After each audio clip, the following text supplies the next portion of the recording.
Good morning, everyone. Last week, we announced the $20 million Business Recovery Grant Program we're rolling out. As a reminder, the goal is to help businesses and nonprofits that suffered physical damages from flooding.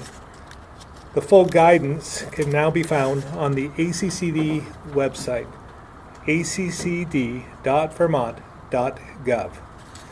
The full guidance can now be found again through the Agency of Commerce and Community Development, and this application will go live on Thursday.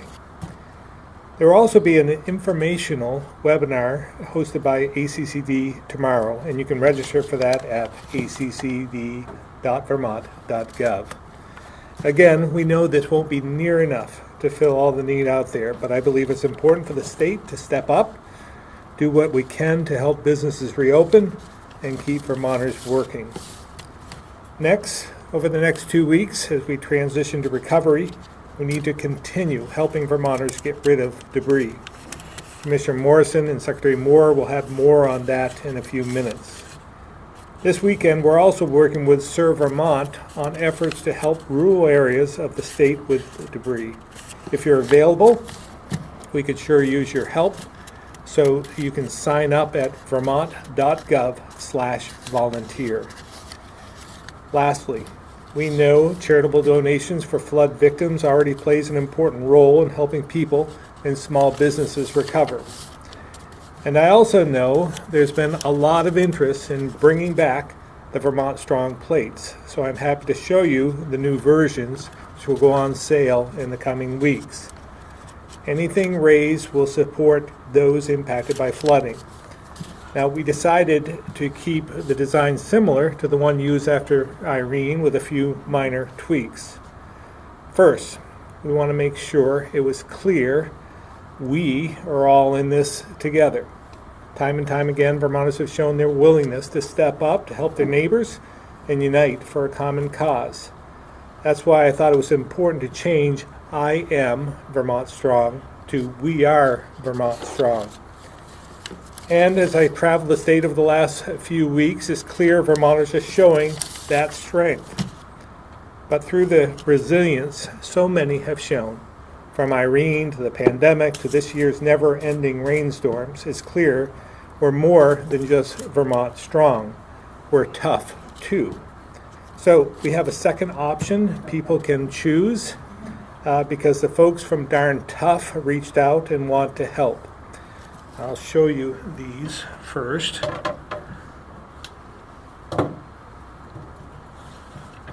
Fingernails. Yeah. So this is the new version of the original one.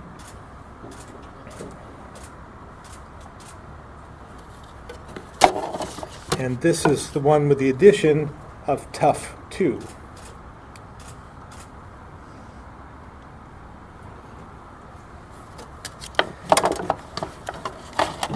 So again, we'll have more information on how to purchase plates and socks to support those impacted by the floods soon.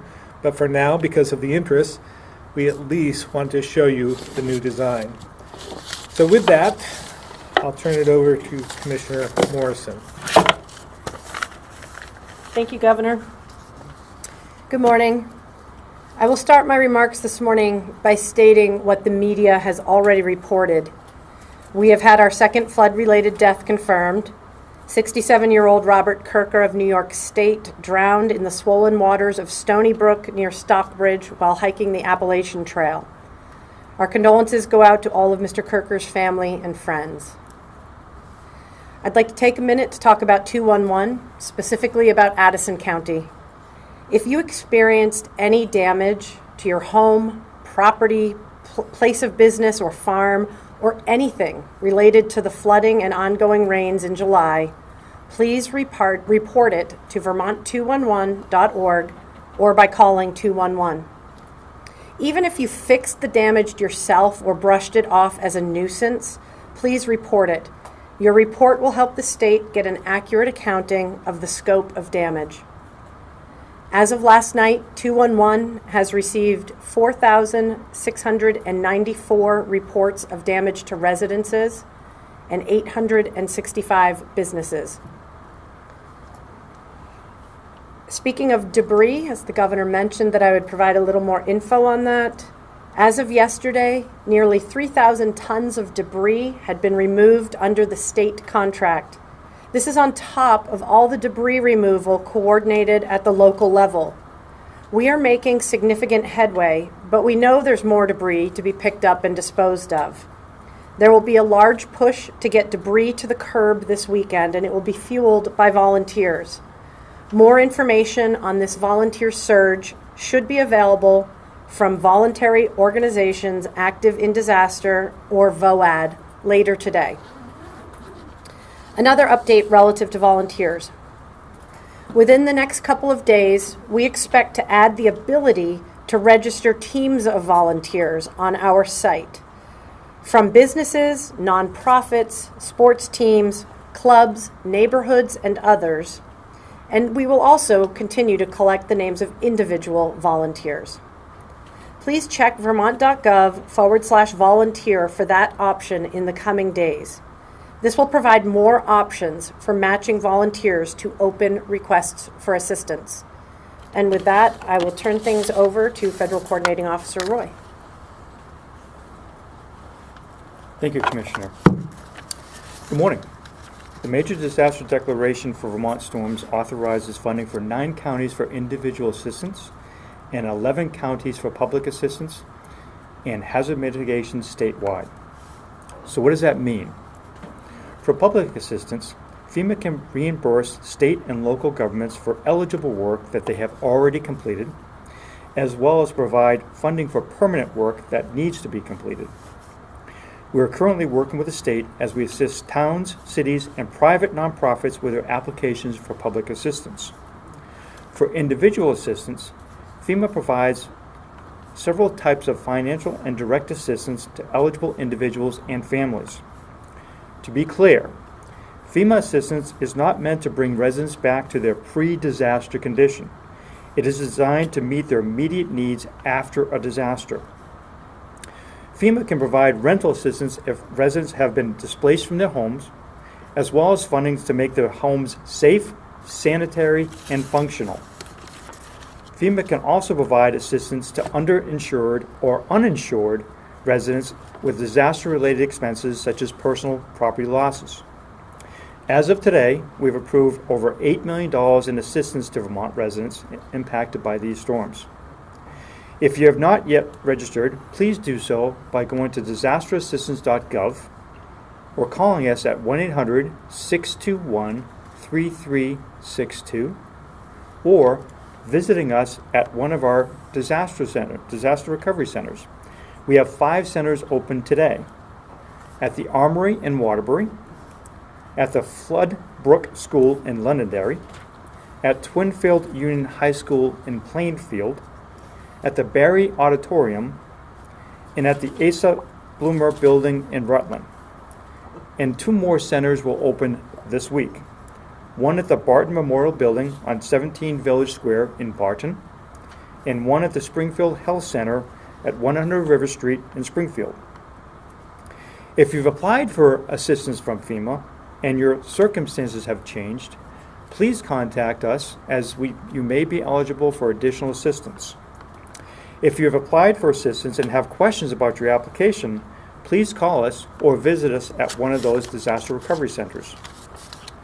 I'd like to provide some updates on information on our operations. As of this morning, we have more than 450 FEMA personnel deployed here to Vermont. Disaster survivor assistance teams have visited over 12,000 homes and 700 businesses, and 19 of those teams are going door to door today. 3,907 residents have applied for individual assistance, and we've approved $8.5 million in individual assistance, and of that, $7.5 million has already been dispersed and in their accounts. Over 2,722 home inspections have been requested, and we've completed 2,200 of those. Lastly, the U.S. Small Business Administration has approved over $3 million for a total of 73 loans to homeowners, renters, and businesses. Thank you, and I'll be followed by Secretary Moore. Thank you, General Roy. Good afternoon, everyone. I know there have been a growing number of questions about how best to approach the management of flood-related debris, both in and along our rivers and streams. And so today I wanted to provide some advice and resources regarding debris management, and then also touch briefly on a couple of other A&R related issues. But starting with debris, in having been to a number of flood-impacted areas, I'm continually astounded by the amount of sediment and debris, both natural and human-made, that the floodwaters left behind. As part of the flood recovery, I know that there is a lot of interest in trying to put things back to how they were prior to the flood, and so want to provide a bit of guidance on how to best manage this debris. Any human-made debris, things like construction materials from damaged buildings, lumber, roofing materials, metal, as well as building contents such as appliances and furniture, is rightly considered solid waste, and there are no restrictions for manually removing these materials from rivers and streams and riparian areas as part of flood cleanup. As far as natural debris, meaning things like sediment, rocks, logs, and branches, removal does need to be approached somewhat more thoughtfully. There are absolutely locations where flooding deposited excess sediment and rock in the stream channel in a manner that now diverts stream flow towards homes, businesses, and other buildings, that will necessitate work within rivers and streams to protect public safety and this existing infrastructure. Another very typical situation is where some amount of removal is needed at a location where downed trees or maybe other woody material came to rest near a bridge or culvert and risk plugging that bridge or culvert during future high flows. If the conditions caused by natural debris are creating an immediate risk, for example, there is wood, boulders, or debris changing or redirecting the flow of a river that immediately threatens your home or business, emergency work to remove the material can proceed under town authority, so long as the Agency of Natural Resources is notified of the work within 72 hours. With authorization from the town, individuals can hire a contractor to do work to stabilize the river as an emergency protective measure. Alternatively, towns have the authority to implement emergency protective measures to protect public infrastructure and public safety. And there are a number of targeted locations across Vermont where this sort of work is well underway at this point. If the removal of natural material is considered necessary but not an emergency, A&R's river management engineer should be contacted. They'll schedule a site visit to provide technical assistance and help ensure that the work to solve one problem does not further destabilize the river or impact adjacent infrastructure. This is important because the most common issue after the flood is over is overdredging of river bottoms, excessive stream bank filling, and the unnecessary removal of natural debris. While we know that limited excavation and stream bank stabilization is often needed to maintain river channel capacity and protect nearby roads and buildings, overdredging or overfilling can create an unstable river. And unstable rivers have significant ongoing adverse impacts on fish and other aquatic organisms in the near term, and can actually do more damage to adjacent properties and infrastructures during the next high flow event. As we have seen this month, rivers have a lot of energy, and one of the ways they consume that energy is by tossing logs and boulders in flood flows and accessing floodplains where they can spread out and dissipate. So to the extent flood-deposited natural debris is not creating a specific hazard, it's really best to leave it where the river dropped it off. The most important thing to know is that before starting any in-stream work, you should check with your town or the DEC river management engineer to get site-specific advice. One way to do that is by calling the Agency of Natural Resources at 802-828-1115. We also have compiled all of our flood recovery resources on the agency's homepage. I want to take a moment to also offer a gentle reminder to Vermont's municipalities, many of whom I know are out straight right now, that while there are multiple teams who have spread out across the state to assess flood damage for disaster aid, as General Roy just spoke to, Vermont communities may need to follow additional requirements if they participate in FEMA's National Flood Insurance Program. Specifically, communities participating in FEMA's National Flood Insurance Program do need to assess flood-damaged buildings that are in mapped flood hazard areas for substantial damage and then track and permit post-flood repairs for those buildings. This tracking is different than FEMA's public assistance tracking, and towns must complete the required work to ensure flood insurance is possible for public and private residences and buildings in these mapped flood hazard areas. And just a quick comment on flood-damaged buildings. It is important not to rush to demolition of buildings if there is a potential to seek federal funding for buyouts, as premature demolition may negatively impact eligibility for funding. Please consult the state hazard mitigation officer at Vermont Emergency Management prior to demolishing any buildings that may have been damaged extensively or destroyed by the flood. Speaking about debris, I would be remiss if I also didn't touch on household hazardous waste. These are products that are often labeled caution, toxic, danger, hazard, warning, poisonous, reactive, corrosive, or flammable. They also tend to be very common. They're things you purchase at the hardware store, the automotive store, or the grocery store, like paint, charcoal lighter, oven cleaner, pesticides, and propane and gas cylinders. As flood-impacted Vermonters are removing damaged materials from their homes and buildings, we strongly encourage you to keep household hazardous waste separate.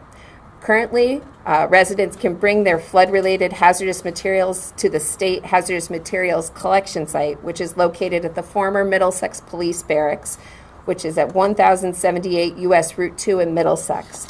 There will be other collection locations and events around the state later this summer. Businesses are also eligible to bring hazardous materials to this site. Up to 10 5-gallon containers of flood-related hazardous materials can be disposed of at the Middlesex facility. I strongly encourage anyone with flood-related hazardous materials to handle these chemicals with care and to please take advantage of this collection site, which is currently open Monday through Saturday, 10 a.m. to 4 p.m., again at the former Middlesex Police Barracks at 1078 U.S. Route 2 in Middlesex.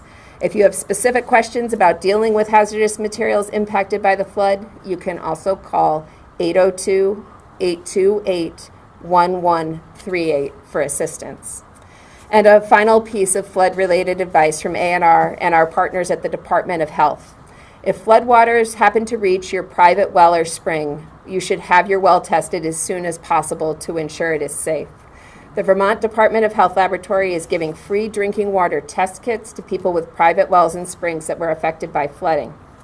There are 3 ways to get a free test kit. The first is to call the health department and they will mail it to you. They can be reached at 802-338-4724.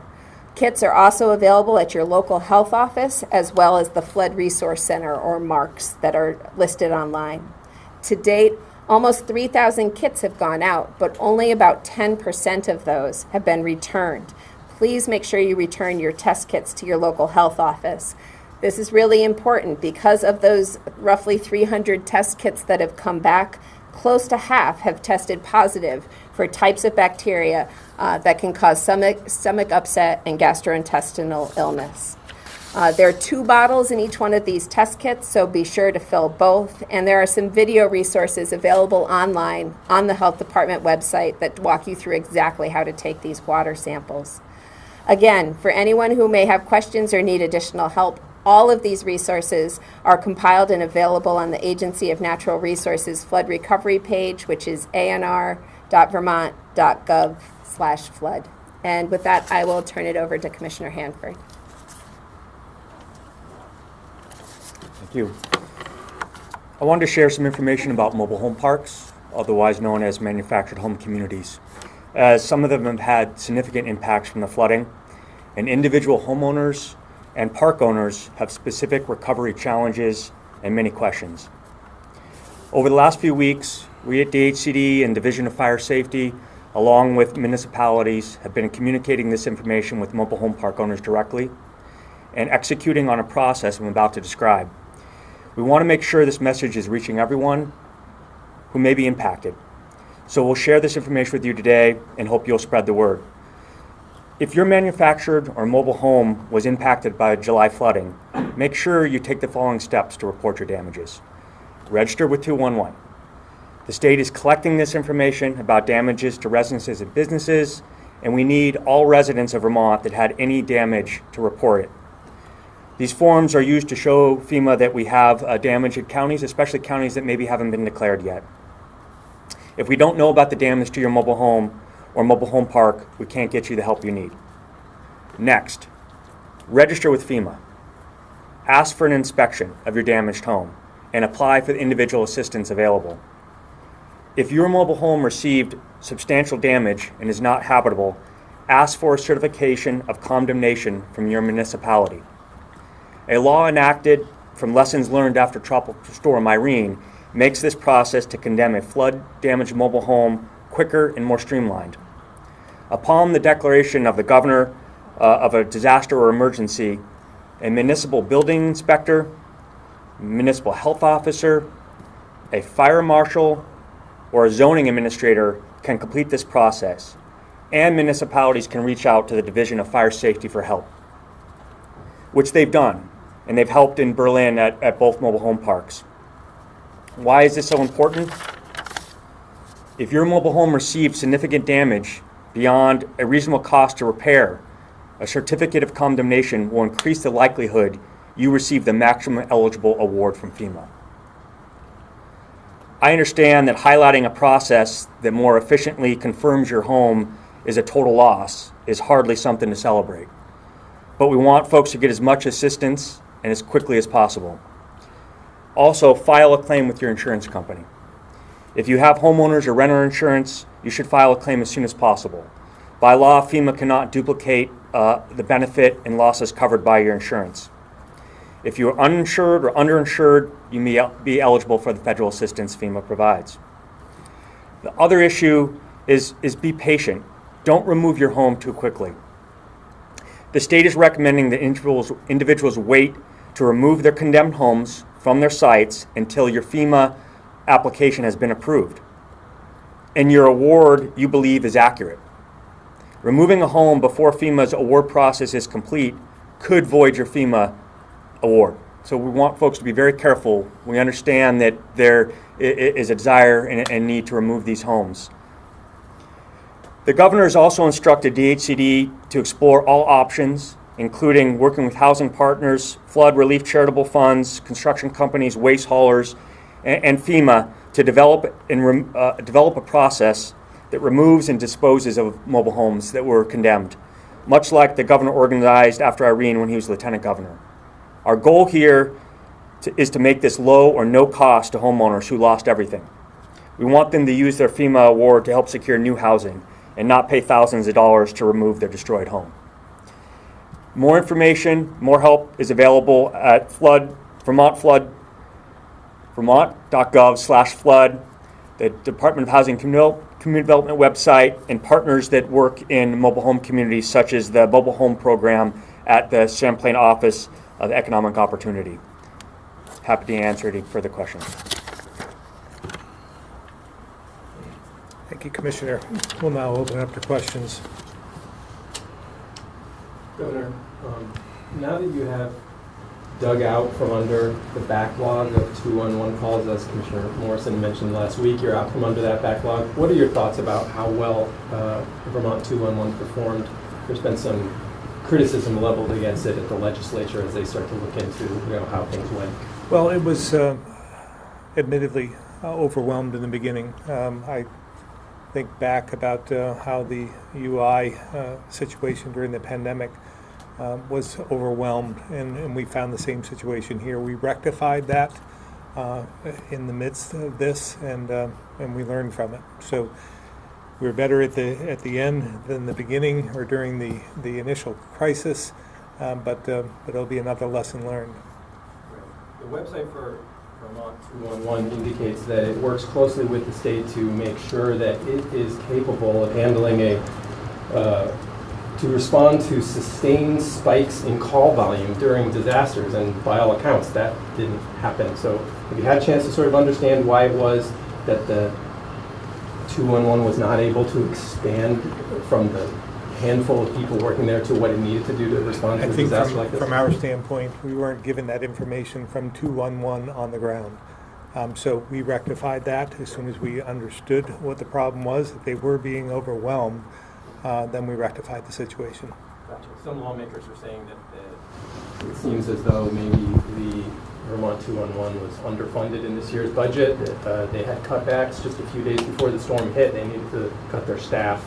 Do you remember how your administration has advocated for the staffing of Vermont 211 over the years? Well, again, we can't fix a problem unless we know about it. So in this situation, had we known about it sooner, we would have been able to rectify the situation, put more people on in order to take all the calls and not have all that build up over time. So again, I don't believe it was a funding issue. It was a communication issue. Mr. Roy, I had a question for you, and I think it also goes to Commissioner Hanford as well, that you said FEMA's situation is not to restore the house the way that it was, but to take care of the immediate needs to make it safe and habitable. So in that regard, is that why the maximum cap is, what, $41,000? Yes, sir. So just so people know, homeowners who have suffered enormous damages, best case scenario for them for FEMA is $41,000. That is a very correct statement, sir. The first thing we look at is insurance to determine how much insurance will pay the homeowner, and then that will play into how much money they'll receive from FEMA. So if you have insurance, you have to make your application, and then we have to see what the insurance payments were, and then if there's any residual there, we can work with the applicant to see if there's FEMA funding available. Is this also true for the mobile home? Yes, sir. If it's $41,000. owned, yes, sir. If it's owned. So you've got people who've lost mobile homes. I don't know exactly what they cost, but several $100,000. They're damaged, destroyed, being taken away, and best case scenario is they're going to get $41,000. Yes, sir. And I think you have to remember what the FEMA funding is for from the Congress, right? It's to help people to kickstart their recovery after the disaster, right? But if the federal government was responsible for this, there wouldn't be any insurance, right? There wouldn't be any requirement for insurance, right? So we all have to take responsibility for our properties. So the funding that FEMA gets from Congress is to help kickstart that recovery process. So as a follow-up, what is the average payout to homeowners? There's the cap of $41,000, $46,000. What's the average? I don't have that readily available. We can get it to you. It's difficult because you could have somebody who just received, money for clean and sanitize, and another person got $41,000. So by giving you an average, I don't think it would really be, information that is of huge value because it's disparate. I'm sorry? Can we get the median award? We can certainly take a look at the data and provide to you what we have. Do I understand correctly, FEMA's budget needs to be restored, continued? Is FEMA about to run out of money? No, sir. FEMA's financial office has stated that we have enough funding in our accounts to be able to deal with the current disasters we have. But we all recognize that the disaster funding comes from Congress, and as we enter hurricane season, they continue to work. The administration works with Congress on the anticipated funding they need to support states, territories, tribes, should they be impacted by a storm. But right now, there is no issue whatsoever for the funding to support Vermont. Do we have any updates about, verified number of homes and mobile homes that have been definitely destroyed? We don't have definitive information. We have information from people who have reached out. We have information from inspectors that look at them, but it is a little bit longer process as we take a look at the substantial damage assessments. Last week, the governor said 65 or 70-ish homes, mobile homes or otherwise, have been red tagged. Do we have an update on how many are unlivable right now? Okay. give you an update on the mobile homes. 61 is the total that I have been made aware from fire safety and mobile home park owners of homes that have been deemed uninhabitable. All 61 of those, I don't believe, have all received a condemnation letter yet. I know 31 have, and there's a process underway with the park in Johnson and in Ludlow. What are your thoughts about moving forward and whether or not a lot of these mobile home parks had similar damage back in Irene, if I remember correctly? How much sense does it make to rebuild these parks where they are, and what are your options for having alternatives? Yes, great question. It's hard at the moment to make a definitive one way or another answer on that for some of these park owners and residents. I will tell you, after Irene, there were a couple mobile home parks that were bought out. No longer, it's parkland, and there were several that raised their lots and did mitigation measures.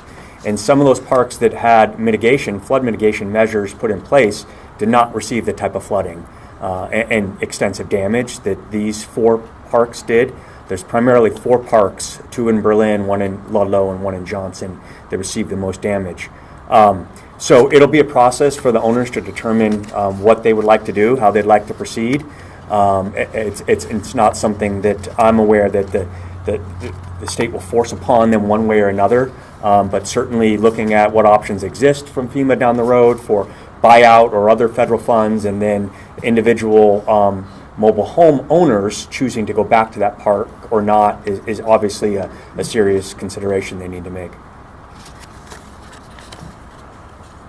If I could add to the challenge that we have in that situation, FEMA does have a program where they have units that are available that we could lease in the interim, because we're not going to be able to, we may not be able to find replacement homes for many, but FEMA won't allow those to go back into a floodway.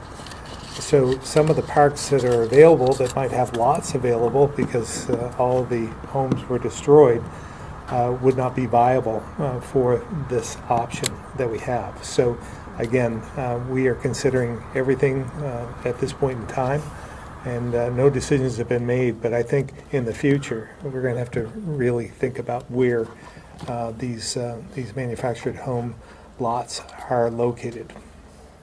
I mean, this would be true of regular residences as well. I mean, do you see the state having a role of saying, you got to do things differently, you can't go back to where it was because the danger is too great?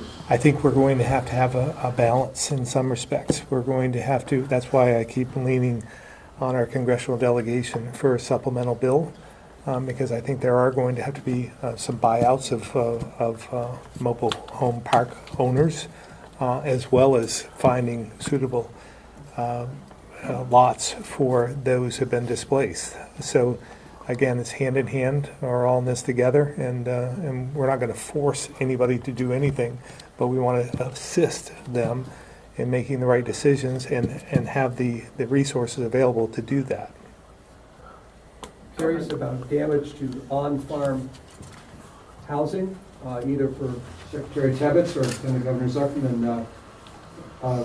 Is there any sense of the extent of damage to housing that's on the farm premises, and what's being done to help the workers who are there? Are you talking about their residence or maybe some other homes? Well, I know a lot of Vermont farms have housing that are on the farms where hired workers live. And I would imagine a fair number of them are fairly near the fields and in the floodplains. So I'm just wondering if there's any sense I'm not of that. aware of any damage to those units, but Secretary Tebbetts, you want to add something? Hi, Anson Tebbetts, Agency of Agriculture. I have not heard of any. That does not mean there has not been some, but I have not received any reports of farm worker housing that have come into the agency. Anson, you mentioned last week, I think, or the week before, that you had some hope that some of the corn crop was going to survive, that corn is something that can survive being underwater for a couple of days, but you were concerned about contamination and you needed to test things. Can you give us any further update on what you think the state of the summer corn crop is?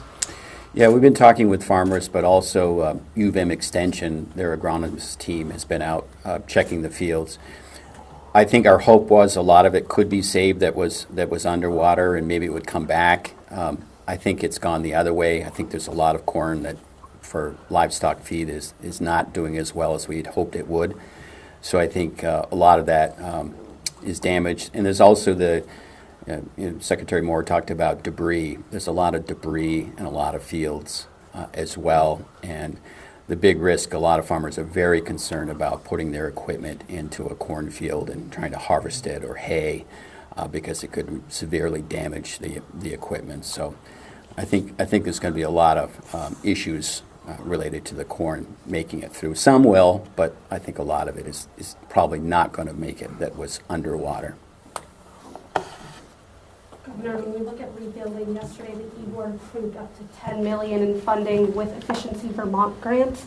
Can you give a bit of your reaction to that approval, as well as you've talked about climate change impacting flooding before? Can you talk a bit about rebuilding through a more efficient lens? Yeah, and I was I chair the emergency board, so we made that decision yesterday, and this will assist in anyone who has to replace their systems and give them some financial assistance to do that. I might refer to Commissioner Tierney on that issue as well, because she's going to be implementing that program. Thank you, Governor. We were very pleased that a consensus view was developed at the emergency board to allow this to go forward. It represents a shift for the moment from funding weatherization for low and middle income Vermonters, which is a very important issue in climate change, to trying to get to the source of some of the emissions that we've been trying to reduce as a result of our policies. So the idea is to help folks make the transition to cleaner means of heating and try to buy down the cost through this funding, notwithstanding that it takes some money away from the very important work of weatherization as well. But it's the right thing to do right now because winter is coming and folks are going to need to heat, they're going to need to cook, they're going to need to refrigerate as well. So this is in the nascent stage, but the hope is that we can do this fairly quickly. And right now, the target launch date for the program is September 1. We will be working hand in hand with Efficiency Vermont to get this done. And I really have to commend all the folks who participated in this, the leadership of Efficiency Vermont, the leadership from the governor and his staff, the leadership in the legislature, and then my folks as well. A lot of hard work was done very quickly to get this done, and I think it was done well. It exemplifies what we do well in Vermont. Thank you, Governor. Governor, can you talk a little bit more about the FEMA trailers?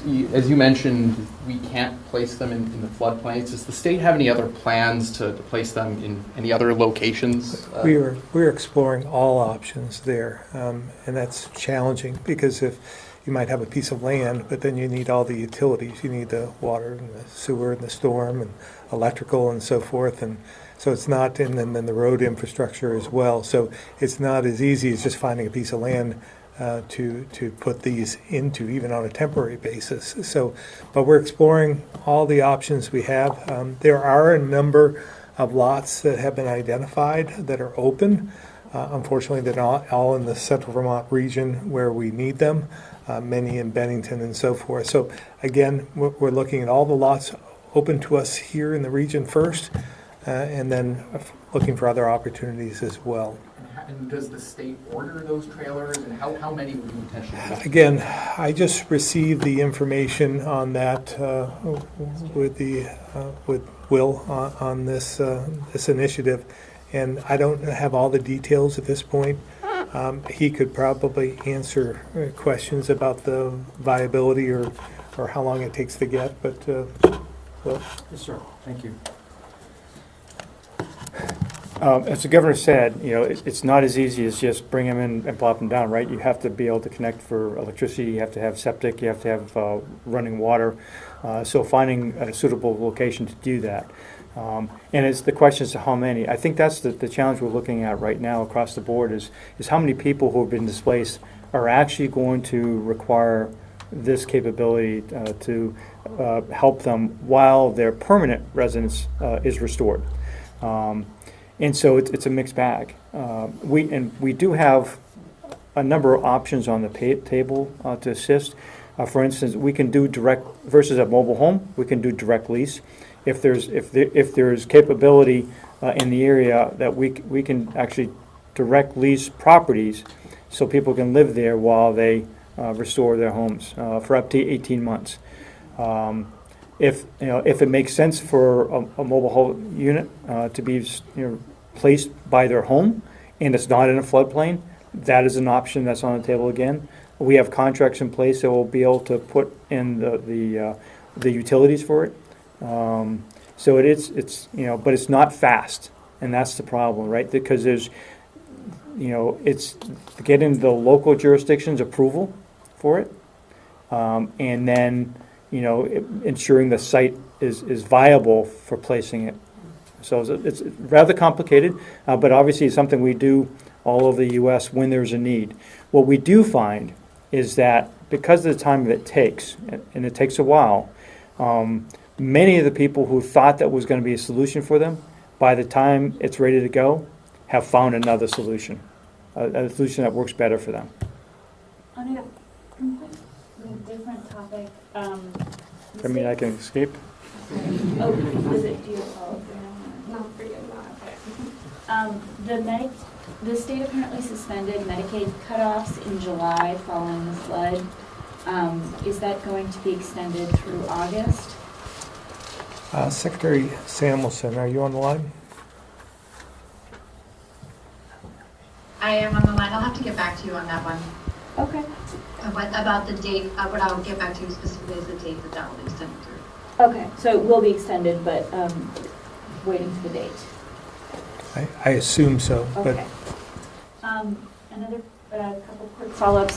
Katie Hartnett, is there an update about whether or not her death is still being investigated as a potentially flood-related death? Yes. I don't know as though the investigation is complete with the I's and the T's dotted, but the preliminary assessment from the evidence on scene was that it was not flood-related. Okay. Can I ask one more quick question about, could I have a little bit more detail about the Vermont Tough license plate? How, I guess, what is Darn Tough's role in this? again, we're working out the details, but they'd like to produce socks and bundle this together and raise money. Okay.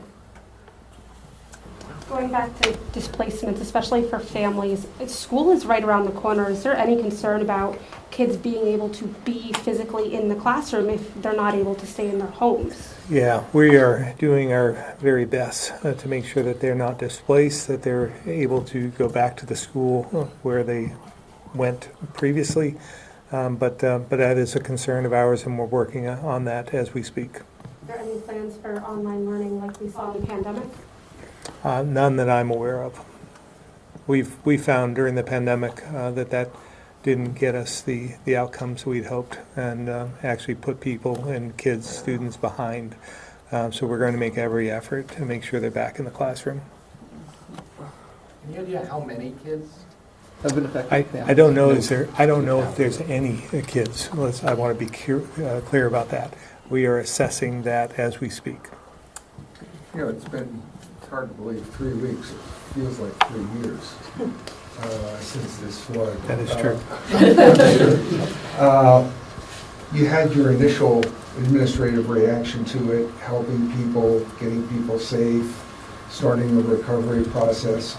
Now that we're 3 weeks into this, what do you see as the big challenges of, let's say, the next 3 weeks? Yeah, I think, again, with this, is trying to find a path to getting people housed, right? We saw in this event, as opposed to Irene, there are many more displaced, particularly in the Barry, Washington County area, and that's going to be a major area of concern for us, with all the mobile home manufactured homes in many of these locations. That has our attention, and that's something we're working on. Governor, other than, when you think about flood resiliency for the state as a whole, right, I'm hearing about the need to buy more homes out so that they're not in danger. And beyond that, what are you thinking about when it comes to making the state more flood resilient for future floods? So obviously upgrading culverts and such, and Right. bridges and all that, we understand, but we wrote a story about dams, and there's a lot of people suggesting that perhaps the waterways of the state of Vermont are clogged with too many of these old dams that maybe need to be removed to make the flood channels better, more efficient, getting that water out of the state as quickly as possible. Yeah, it's all the above. Again, removing obstructions, upgrading culverts, doing things differently, moving housing to locations of higher elevation within the communities that we have, or raising foundations as well. I mean, all of that can be done, and all of it should be done.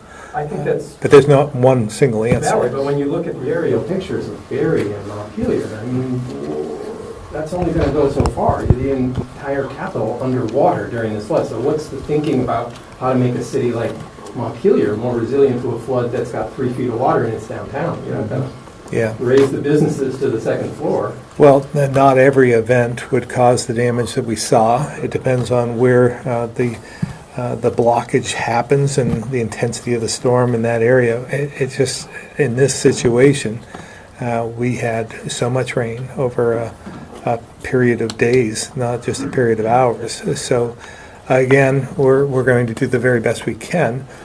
Life and safety first. Homes come first, and we'll do the best we can. But some of it is raising. I think the city of Montpelier has identified this. Some of it is,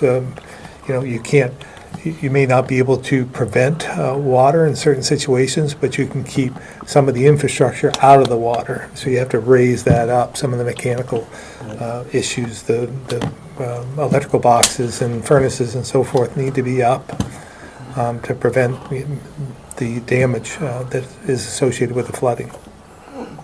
I just want to kind of piggyback on what Kevin said. I mean, sure, not every event is going to result in 3 feet of downtown Montpelier, but every climate scientist agrees that these sorts of events are going to happen more often. Montpelier was hit hard in 2011. Before that, it was hit hard in 1992. Now it's 2023. It's pretty relatively safe to assume that we can anticipate catastrophic events happening on a much more frequent basis. So, I mean, do we not need to be thinking about some pretty bold changes about the way that we settle, govern, plan? Yeah, I think some of these are long-term or maybe shorter-term solutions, but they all have to be on the table, and we have to work with the municipalities and local officials to determine what's best. Again, life and safety first, making sure that we protect those homeowners and keep them out of harm's way. But some of the practical issues, like I said, raising some of the utilities, some of the electrical infrastructure, some of the furnaces and so forth, the HVAC, raising them up will create an opportunity so you can withstand some of the storms, not putting everything in the basement and raising things up a bit on a natural, without actually raising the foundations, but moving things around a bit will help.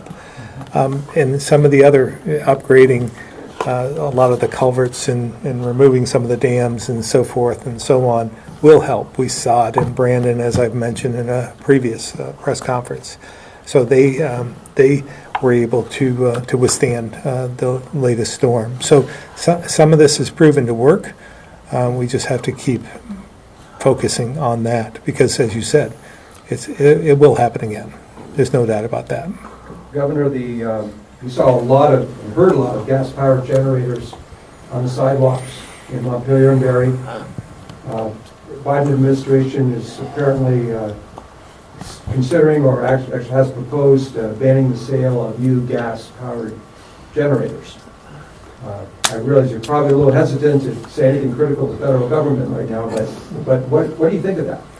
Well, I think in emergency situations, you need to take steps such as a gas generator in order to protect life and safety. So I think we'll see generators around for quite some time in these situations. Not long term, but we need them. They're there for a purpose. Can I go to the phones and we can come back to those? One more, Jason. Yeah, sure. What are your thoughts on the state's economic forecast that was released yesterday, and do you think that outlook will change in a couple of next months with flooding recovery and the damage? Well, again, let's remember this was great news in some respects. The $78 million upgrade for the next this coming fiscal year. So that's good news. But over 80% of that was interest income, and that's all because of the money that we received from the federal government that is allocated but not spent. So we have it in the bank. We're collecting interest on it at a time when they're raising interest rates. So we're benefiting from that. But this is one-time money, a one-time event. We've allocated all of this money for projects and infrastructure and so forth in the future. So this isn't going to continue. This is just a blip in the screen. So if you take that out, we're either flat, or you could make the argument that the revenues are maybe declining a bit. And if something happens in the future, we have a recession, that's going to be even more problematic. Go to Chris Roy, Newport Daily Express. Yes, thank you, Governor. Good afternoon. Could you talk a little bit more about the license plate, where they're going to be sold, where the proceeds are going to go, and how much of the proceeds are actually going to that? And I guess I'm just wondering how much it costs to produce a license plate.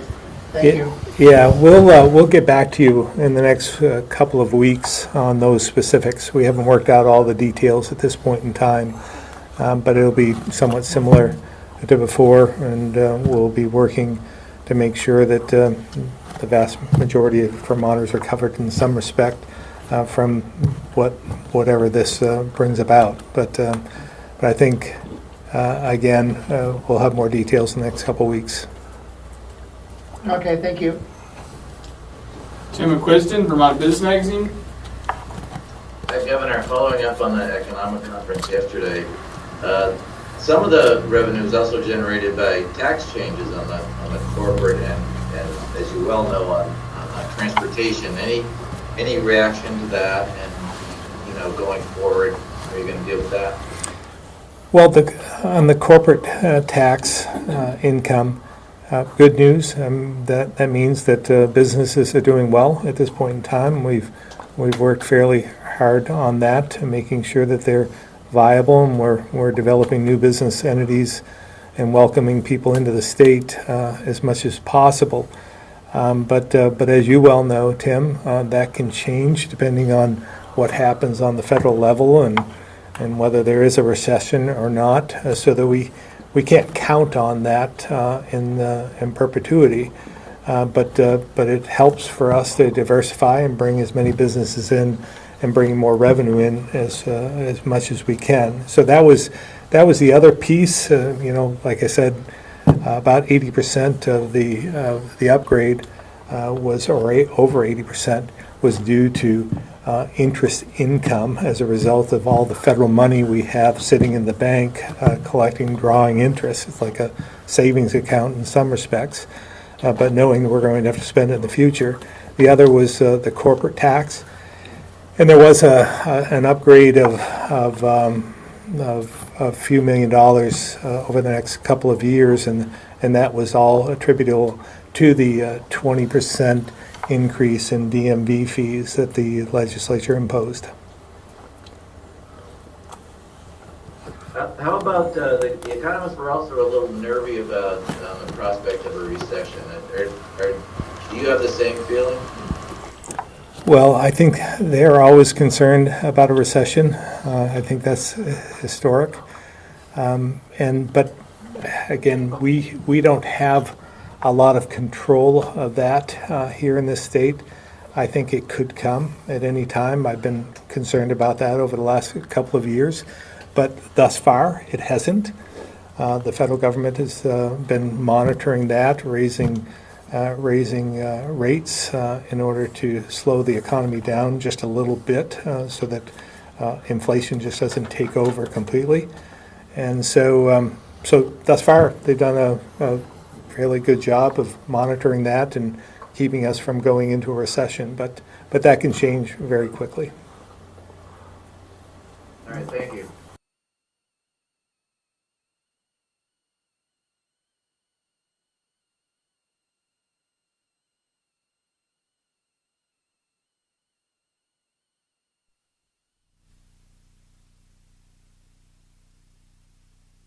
Places, Yeah. with workforce shortages. I mean, how do you see that playing out? It's another concern of mine. We've talked about our workforce challenges, lack of workers, lack of youth in the state. We're an aging demographic, and our focus on the trades has been something I've been talking about for a number of years. So it is a concern. It's all hands on deck. All contractors are busy at this point in time.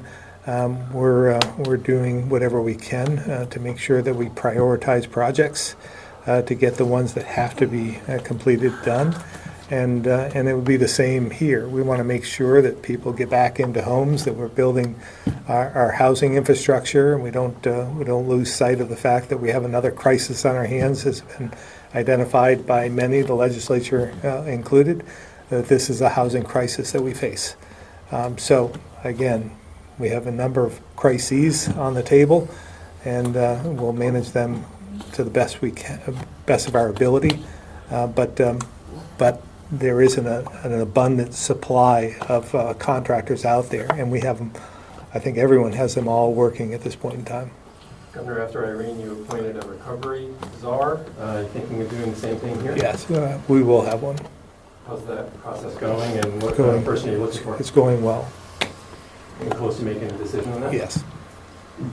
What do you expect that person to do? Just control the influx of opportunity, whether it be financial resources and everything. Just somebody monitoring the financial aspect of this. You mentioned a $78 million upgrade in the state's revenue picture. Did you say that all that money basically is already accounted for in terms of being spent? No, the savings account that we Okay. have, that the $78 million was derived from. Right. Interest, right? All that money is allocated. So for those who think this $78 million is going to continue, we're spending that down, so it's not going to be available for all that interest that we've benefited from.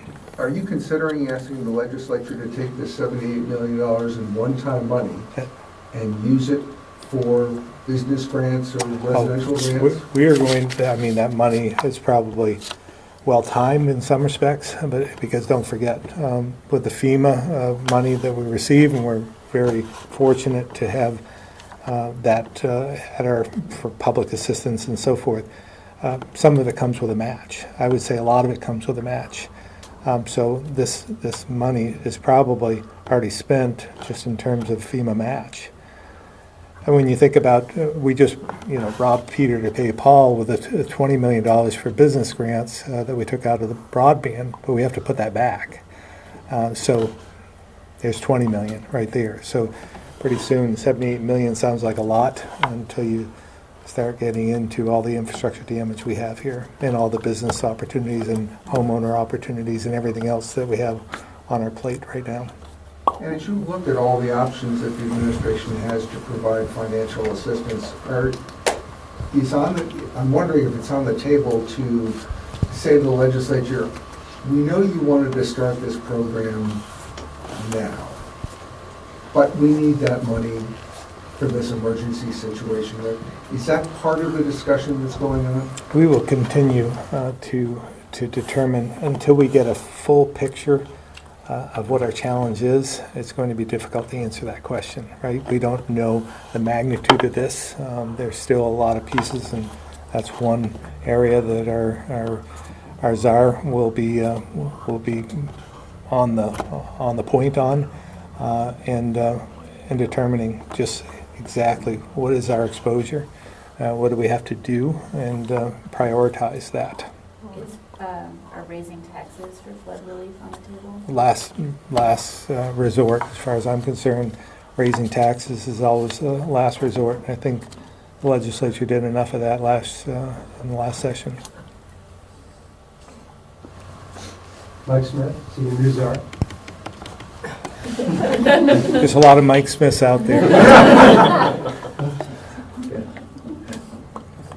I just have a question for Lieutenant Governor. I mean, we've talked a little bit about agriculture here. We've talked about, corn and dairy, but Vermont's agriculture industry farming industry is much more diverse than that. Can you give us a sense of sort of either how your farm fared or how your understanding of the other farms in the state that are non-dairy? I think Guy made a really good point that a lot of these farms are in low-lying areas. And what's your sense of the damage, either personal or to the agriculture industry of the state generally?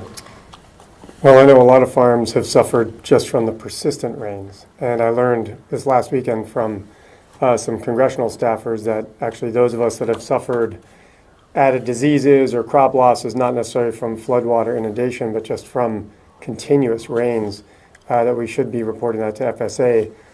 Ensign can correct me if I'm wrong, but I believe they're tallying that information as well, which actually my farm still needs to do, because farms are still trying to get the crops they can from the weakened plants. We do know, was it Ensign, about 9,000 acres of floodland, flooded farms so far. Obviously, a lot of that is hay and cornland, but many of the diversified farms have also utilized those kinds of lands, whether it was the Intervale, where my farm used to be and was flooded twice before we moved out, but all along, lots of other riverways, Dog River Farm, and you can name dozens of farms that have lost their crops underwater. And some of us in just social media have been communicating about the double-edged sword of floodlands. They're some of the best land for agricultural crops, whether it's traditional dairy or diversified farm. But as we're seeing, as was mentioned earlier, increased intense storms, how much longer folks are going to stay there. So we've talked about people moving out of manufactured home parks that might be in line with these waters. I think a lot of farmers are questioning how long they can stay in some of those areas as well.